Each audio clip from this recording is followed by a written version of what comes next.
I'm here with Coach Christian Rhoten from Edwardsville High School Swim and Dive. Can't wait to dive into not only his story, but also our backstory and how SwimStrong Dryland began, the beginnings before it was even called SwimStrong. I met with this guy back at a restaurant in Edwardsville. So I'm excited to dive into that story and people to get a little behind the scenes look into that. Welcome to where we aim to highlight inspiring people doing amazing things in the SwimStrong family and in the greater swim community. But before we jump into all of that, we got to start with our rapid fire questions. So Christian, are you ready? I think I'm ready. All right.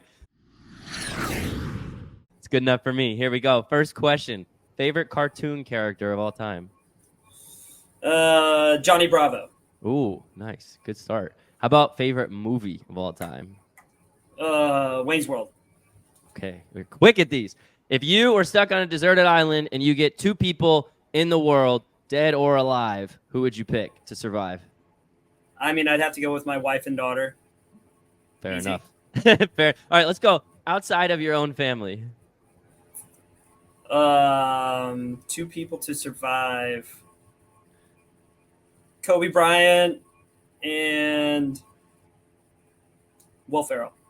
Oh, okay. That's pretty awesome crew you'd be with there. Make it enjoyable and entertaining for sure. All right, next question. If you are not a swim coach, what career path do you think you'd be doing? Well, my degree is in elementary education, so if I was not coaching, I would definitely be in the classroom teaching. All right. Best hospitality room at a swim meet you've ever been to? What location? Greensboro Aquatic Center was pretty good. Mizzou has pretty good hospitality usually. Mizzou and Greensboro, solid. And last question, what's your favorite thing about the SwimStrong program? I just really like how I can rest assured knowing that the programming is done by people who know a lot more about it than I do, and it takes something off of my plate as a coach, not having to, research and come up with Dryland. It's all pre-made for me. That's awesome. Well, we love getting to do that for you, and we love serving you, and everything that you do in the pool, and your expertise is incredible. What you guys have been doing at Edwardsville for the last, has it been a decade now? Almost a decade? Yeah, this is our 11th year, yeah. That's so crazy. Just absolute domination over the last decade that you've been coaching there. And just give people a little bit of background, quick insight into how you ended up coaching at Edwardsville, a little bit of your journey into coaching. Sure. Yeah. I obviously grew up as a swimmer locally. I'm from Edwardsville. So I grew up swimming on our local YMCA team. And during my high school career, we didn't have a pool or anything, and we weren't really a team. We were basically competed as individuals at the sectional level and then state if we qualified. So then I went to Eastern Illinois University, swam there for 4 years, and then graduated in 2013. Probably the luckiest break I ever got was that they opened a brand new 50-meter, 8 lanes with 2 bulkheads facility in 2014. So I was able to apply for the job of the head coach of the high school program. I had done some, summer league coaching and club coaching throughout college, but then I was able to step in and start our high school program pretty much from the ground up in 2014. And we've been doing it. This is our 11th year. That's awesome. And you have been able to see both sides of the swimming world in the high school level, from the sense of club swimming and high school, and kind of coached on both ends. The high school swimming in Illinois is unique. I have never really seen anything like it, especially once you get to that state meet in Illinois. It's phenomenal around the country, but Illinois is special. Can you talk a little bit about the different feel between high school swimming in Illinois versus maybe club swimming or other places you've seen? Yeah, so high school swimming in general is much more it's much more about like racing and getting points as opposed to like times. Obviously, you want to get good times and you want to go fast, but the more important thing is touching the wall before the other person. In a dual meet, I would say beating somebody on the other team is more important than going a season best or a personal best, just because we do keep points. So it's usually a head-to-head. At the state level, you see incredible performances. I mean, in the past couple of years, it's been insane. Last year's boys meet was unlike any meet I've ever seen. But while those things were so cool to see and they were excited about it, they were really striving to get that team championship. So it almost makes swimming more of a game sport, which is something that I think on the club level you don't usually get, especially at like a 3-day long invitational. Like no one's really keeping track of the points because you can almost always decide who has the biggest team, who has the most kids entered, and they're going to get most of the points. Mm-hmm. And usually it's a landslide. So yeah, that's kind of a cool part of high school swimming. The racing setup of high school swimming, I feel like club swimming could take something from that too, because it's just a fun environment. Like the amount of racing you guys do each week. I mean, is it typically 1 to 2 meets a week, right? Yeah, we have a one meet at least every week of the season. Yeah. And that it reminds me a lot of obviously like different level, but Olympic trials and Olympics where times no longer mean anything. It's all about just getting to the wall first, qualifying for the next heat or the next semifinal or final in the case of trials and Olympics. But it's about getting to the wall first and just racing and trusting that you've done all the work and just having fun. And I think our sport could benefit a lot from people just racing. So I love that aspect of high school swimming. Sometimes I'm sure maybe you felt it before or heard about it before. High school swimming and club swimming coaches can sometimes butt heads. And I feel like it could really be harmonious and the opposite, where both could really benefit from one another. And I feel like you've done a fantastic job at that. Obviously, you guys have a club running out of the same aquatic center, so that really helps to have that type of connection. But anything that you've done or seen over the years that you feel like the high school has fostered the club and the club has fostered the high school, or advice you'd give to like high school and club coaches maybe who aren't on the same page but want to benefit from each other? Yeah, I mean, we have a great situation here where the head coach and owner of our club team at our facility is my club coach from when I was swimming. So I've known him since I was 5 years old. We have a great relationship. But a lot of times the contention comes from the club coach not really trusting the high school coach, with the training of their athletes, which I can completely understand. There are a lot of schools where the high school swim coach might not be someone who has a lot of swimming background, or, they're just doing it as like a stipend where they're going to be the sponsor of the swim team. Mm-hmm. And if I was a club coach, I don't know that I'd want to let my swimmers go for 14 weeks of the season to not get the training that they deserve or need. But if you have a high school coach who knows what they're doing and is a swimmer background and has developed and can prove they've developed good swimmers, I think high school swimming is a great addition to the club experience. More than anything, they just get to do something different. Usually it's single gender, at least in Illinois. We swim girls in the fall, boys in the winter. So they're able to kind of foster those friendships, and the feeling of being part of the team and representing your high school is so important to them, because when you're a club swimmer, they're not announcing your name in the announcements for what you did at the, USA sectional meet. Like it's just not, no one really knows what you're doing. But when you're in the high school meet, they'll say the girls swim team beat, O'Fallon the other day, and they kind of get that recognition throughout the school, which is a big part of what they really like that as high schoolers, is getting that recognition.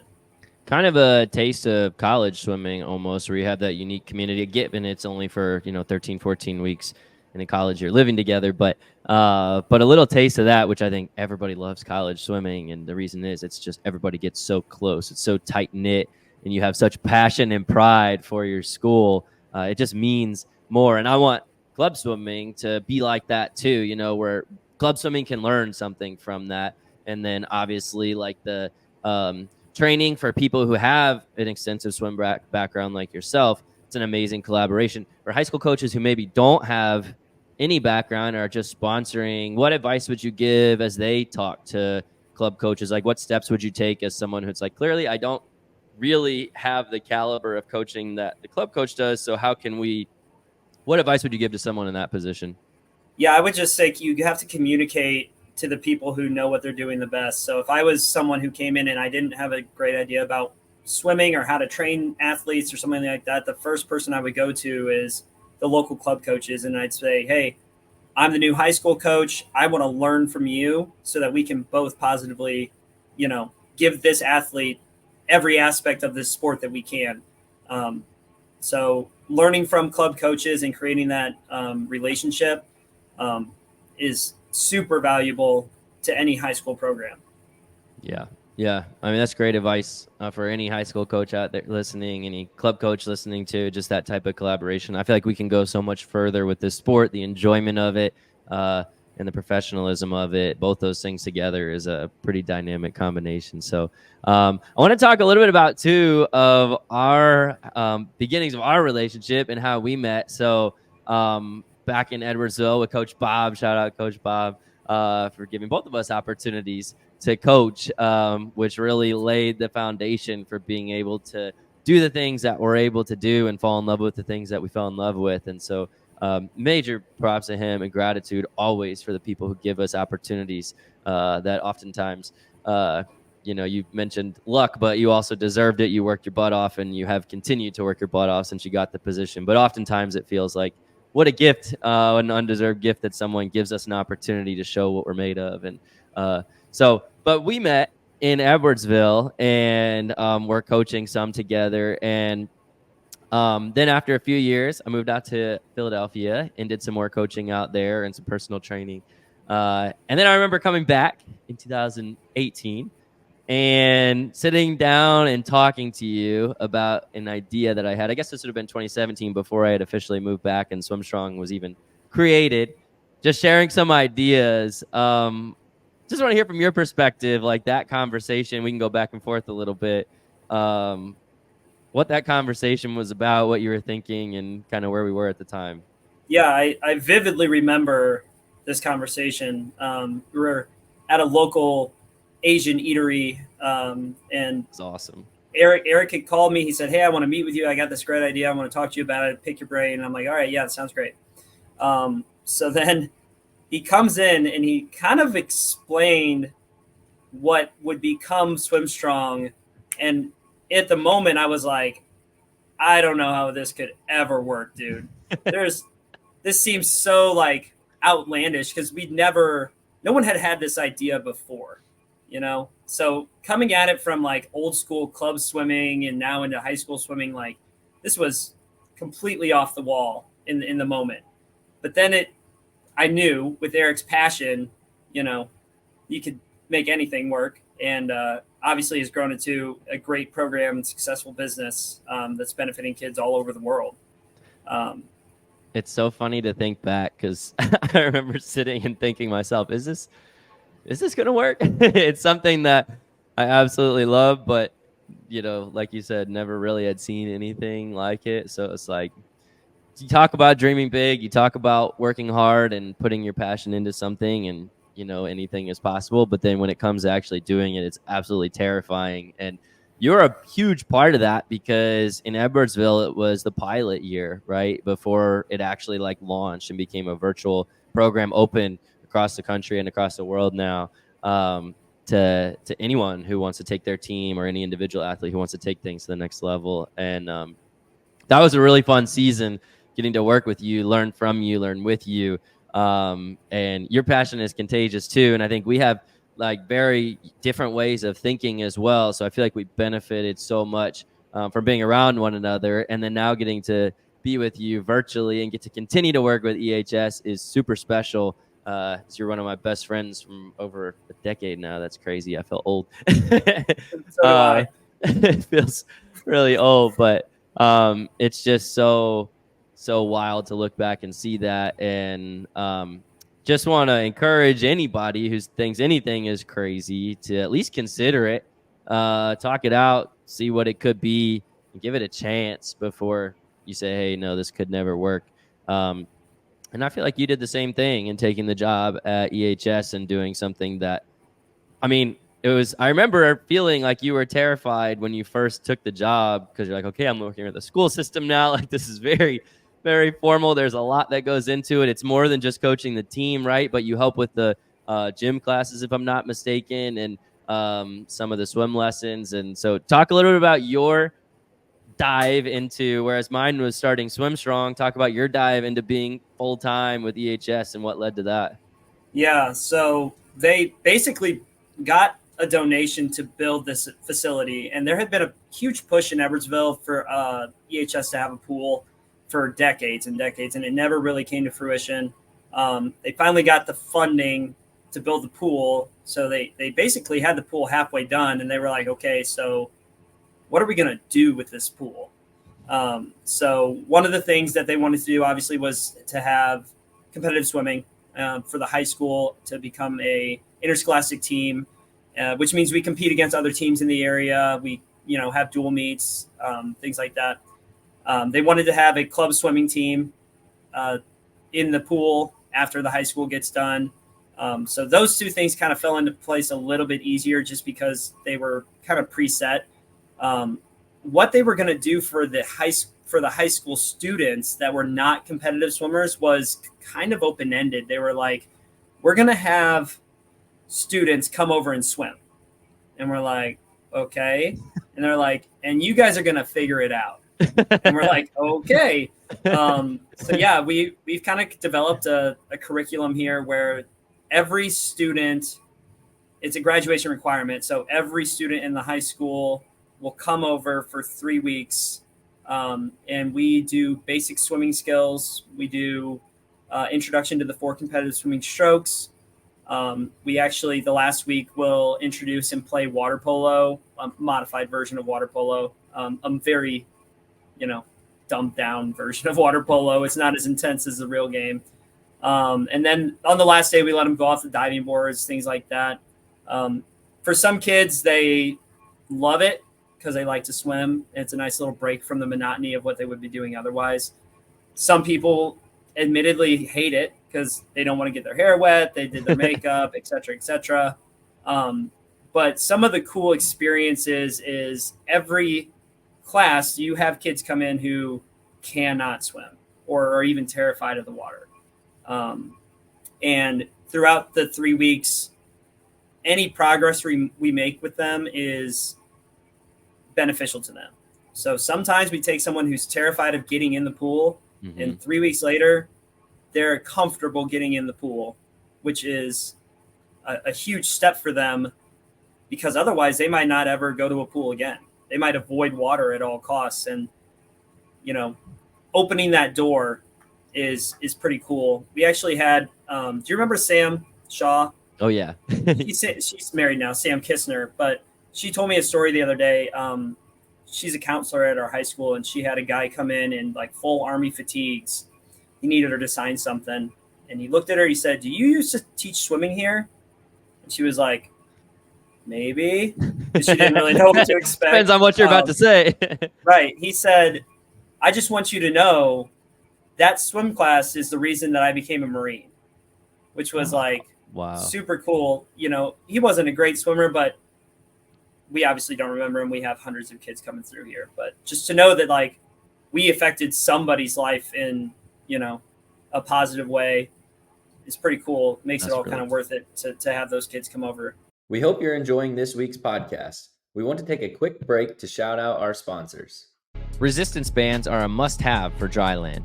Elite Athlete Power Band kits are designed to give you a cost-effective way to improve performance and reduce the risk of injury. These high-quality kits last longer and are versatile enough to provide total body workouts anywhere, anytime. The levels of resistance are ideal for progressing youth athletes without weight increases that are too large. Go to the link provided on the SwimStrong Dryland website, click on the Training tab, and search Equipment Suggestion Lists, and get your Elite Athlete Resistance Bands today. Attention all high school and club swimmers and divers. Are you ready to take your talents to the next level and dive into the collegiate scene? Look no further than ACC Recruiting, your premier destination for college swimming and diving recruitment education. At ACC Recruiting, we specialize in connecting student athletes with the perfect collegiate programs that match their skills and academic aspirations. Our experienced team will guide you through the recruitment process, providing personalized support every stroke of the way. Don't let your dreams sink. Visit ACC Recruiting today and make a splash in your future. Dive into success with ACC Recruiting, where champions are born. Visit our website now or call us at 314-518-8844. That's 314-518-8844. ACC Recruiting, your gateway to collegiate swimming and diving excellence. That's really cool. So something that's striking to me is that you're doing all these things on the teaching and the lesson side, and then obviously you're running the high school team and helping with club here and there. So you're doing a lot of different things. But you were like early 20s, right? When you took this role, which I think most people would be terrified. I think some club coaches can relate. They get into a spot and people are like, oh, this 20-something person is now in charge. And you like took it and ran with it and have crushed it and developed a dynasty now at Edwardsville. Is it 7 years in a row the girls have won sectionals? Am I off on that number? You're off. 10. Oh, it's 10. Oh, I'm not even close. Yeah. They just keep happening. 10 years in a row. What's the boys' number at right now? I think they're at 6 in a row. 10 and 6. So okay, wow, that's incredible. So that's happening now, and then all the other stories too outside of the high school team. But at first, like, how confident were you? Were you absolutely terrified, or were you like, I got this, I just need a chance to show? Or like, just for someone who might be in your shoes, super young, feels like, whoa, are people even going to listen to me? What was your experience there and advice you'd give? Yeah, I was 22 when I got the job as the head swim coach, and they're starting the program at 22. It was a interesting dynamic because I had athletes who were seniors on the team that were 18, so I'm only a few years older than some of these kids, and they had known me they were on the team with me, like their brothers are my best friends. Like it was kind of a weird dynamic there at the beginning. I was super fortunate to kind of walk into we already had some really fantastic swimmers at our high school who just previously had swum for the club team exclusively and didn't have the opportunity to swim for the high school. But yeah, it's a lot of trial and error. You kind of try something and see if it works. And if it doesn't work, you scrap it and try it again, try something new next year. I remember just looking back over the last 10 years, just learning about myself as a coach and maturing in a way where it's like, in my mind, a coach was like a football coach. It's very like authoritarian and like, let's go, we're going to do this, and like trying to make myself be something that I really wasn't. So then it became more about just like fostering relationships with the athletes, learning who they are and what they need. And then realizing that not every little bump is as big of a bump as it feels like in the moment. Every day there's 20 bumps in the road, whether it be someone's hurt, someone's missing practice, someone's sick, someone can't come to whatever. You just gotta have to take a breath and take it one thing at a time. It's something I'm still, developing and learning through the coaching experience. It's encouraging to hear. I mean, the honesty of a lot of trial and error, learning, continuing to stumble over many different things and challenges and adversity throughout the season, even over a decade in now. And I think that will be true of us, even if we're still around coaching if we're lucky enough to make it to our 80s, or, walking around on the deck. We're still doing it at that time. Like, I don't think the learning changes. And that's something I always respected about you and loved being on deck with you, because we would, even if some of them were really dumb, a lot of them coming from me, like ideas, hey, what if we tried this? What if we do this? I think if you don't look back from 5 years ago, even 3 years ago sometimes, and like, what was I thinking?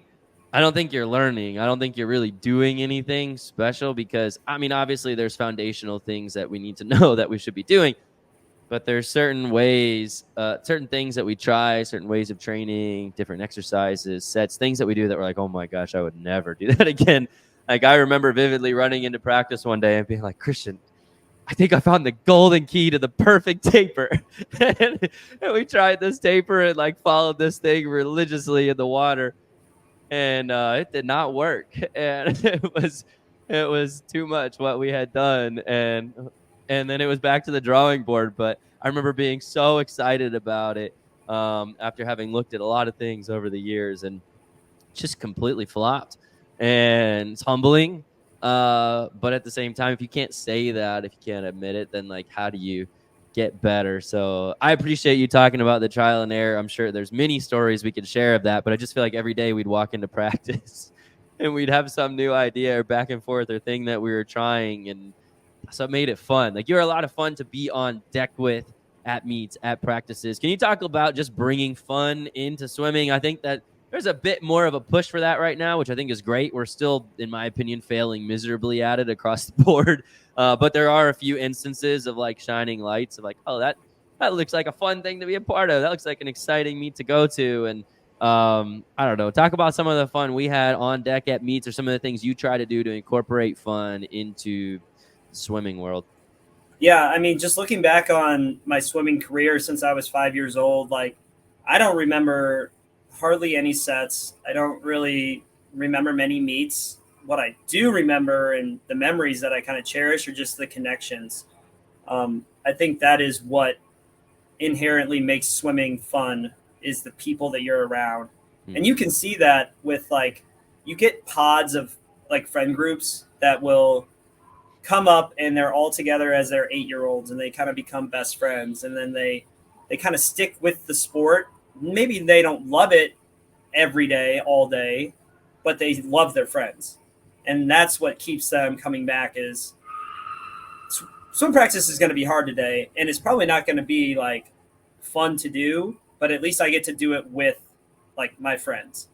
And that goes to not just athletes, but coaches. You know, there's obviously, you make connections with other coaches around the country, and you get to see them at swim meets, and it's kind of fun to just, you know, catch up, say hi, goof around, which we did plenty of. Yep. So yeah. I think it's all about connections when you get down to it. No, it's a great way to put it, because when you have those connections, when you foster those relationships, fun is just going to happen naturally, right? You can be goofy around people you feel secure around and connected to, and you know care about you, and you don't have to put up a guard. So I think that's really well said. And just teammates should really try to get to know each other and connect outside of the pool too, because I just think it changes the game. And while we do want swimming to be extremely fun, especially the meet atmosphere, practice is not always fun.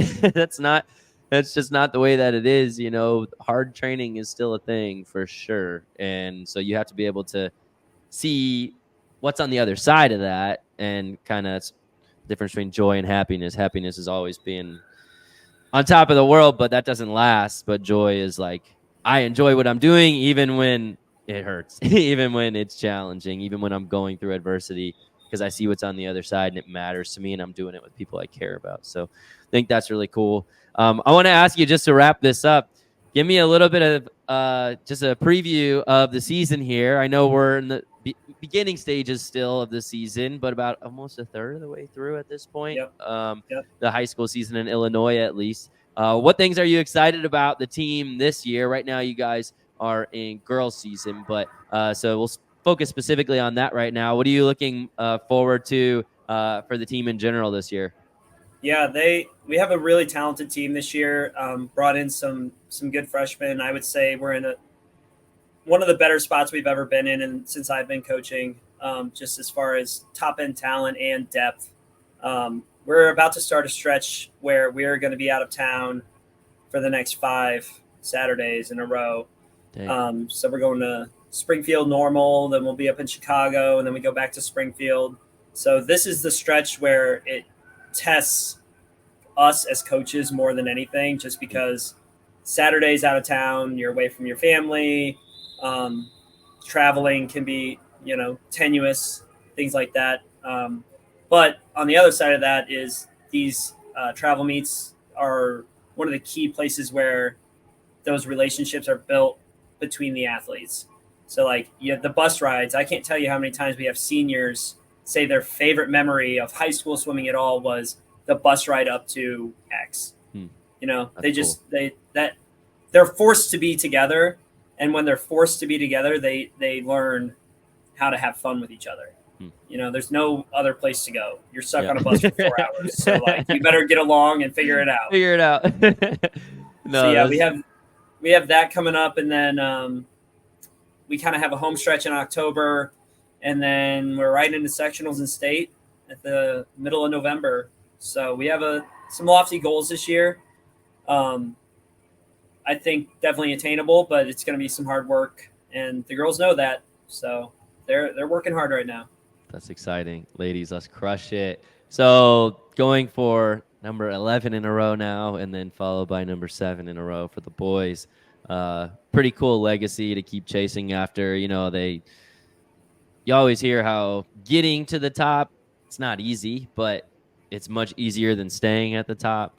And so just major congratulations to you, to the girls, and to the guys teams for just having a sustained period of excellence that is pretty phenomenal. And I'm excited to see that continue to grow and see bigger and bigger things happen too at the state and national level with some of these kids who just keep getting better. And obviously you and your staff doing some incredible things on the coaching end. Pretty amazing combination. The kids are lucky to have you. We're lucky to have you in the SwimStrong program, and I'm lucky to have you as a friend. I'm super grateful for your time today. I know you're in the office right now doing all kinds of different things. So super grateful that you took time out to spend this time with me. Appreciate you. Yeah, super grateful to have you and to have SwimStrong on our side. It's a great program. Thanks, brother. We'll see you later. All right. If you enjoyed this episode, subscribe to our YouTube channel to catch a new episode each Monday. You can also check us out on social media at SwimStrong Dryland.